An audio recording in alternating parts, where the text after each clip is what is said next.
calcio il campionato di promozione. Domani l'Aragona in trasferta a Santa Margherita Belice contro la Margheritese. Ascoltiamo l'allenatore Carmelo Giordano.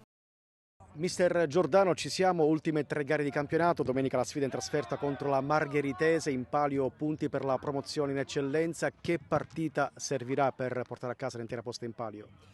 Anzitutto sono felice e onorato di poter visitare per la prima volta nella mia vita Santa Margherita Belice.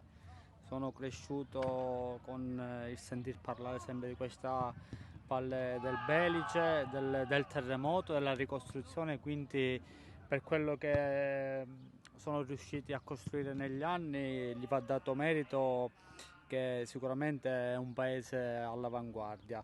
Per quanto riguarda il discorso calcistico, sappiamo di affrontare 3 finali che possono dire tanto, che possono dire tutto, però stiamo cercando di mantenere la squadra serena, tranquilla, giocando una partita alla volta e poi tireremo le somme. Quale sarà il piano partita dell'Aragona? Non ci sarà un piano partita perché noi lo dimostrano i fatti, è un parere oggettivo. Noi abbiamo cercato di giocare qualsiasi partita non cambiando la fisionomia della squadra, non cambiando i nostri principi.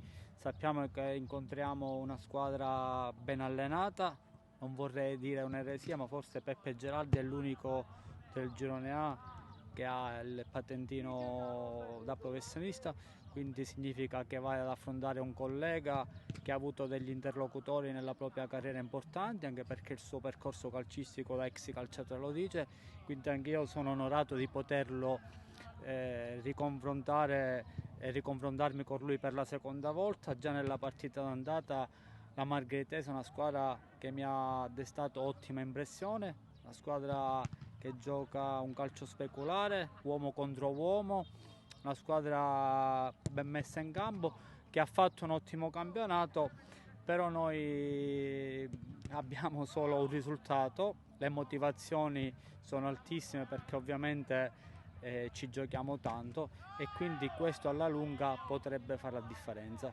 Perdi il bomber della promozione, non sarà presente Genova, recuperi Zammito. E cosa potrebbe fare alla fine la differenza tra l'Aragona e la Margheritese? Perdo Genova, però nel roster c'è un Alessandro Pirrotta che non ha bisogno di presentazioni, che sa questo tipo di partite come si affrontano, che è un giocatore che nel passato ha dimostrato di fare gol decisivi, quindi l'assenza di Rosario non mi preoccupa. Nel contempo recupero Stefano, che per noi è un giocatore fondamentale, anche per quello che rappresenta in senso di appartenenza, è proprio sentire la responsabilità della maglia che indossa. È una partita, Davide, da tripla e ovviamente non firmerei per il pareggio. È una partita che ci siamo meritati nel percorso della stagione. Sappiamo che ci saranno tante difficoltà, in primis il campo, però una squadra che vuole vincere non deve trovare, non deve cercare alibi, ma deve andare in campo con la convinzione di poter far bene anche in un terreno di gioco che non esalta le proprie caratteristiche.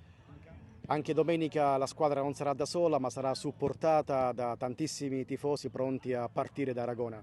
Sì, uno degli obiettivi che mi ero dato ad agosto, quando in presentazione dissi che non erano solo i risultati del campo a dare ragione a quello che era il progetto guidato dal sottoscritto, ma uno degli obiettivi che mi ero dato era quello di riaccendere quella passione, riavvicinare le famiglie allo stadio, non creare un fattore casalingo esterno. La partita di Gemini, dove abbiamo spostato quasi 500 persone di Aragona, ne è testimone, quindi sappiamo che insieme abbiamo fatto qualcosa di fantastico, un percorso entusiasmante, ora manca la ciliegina.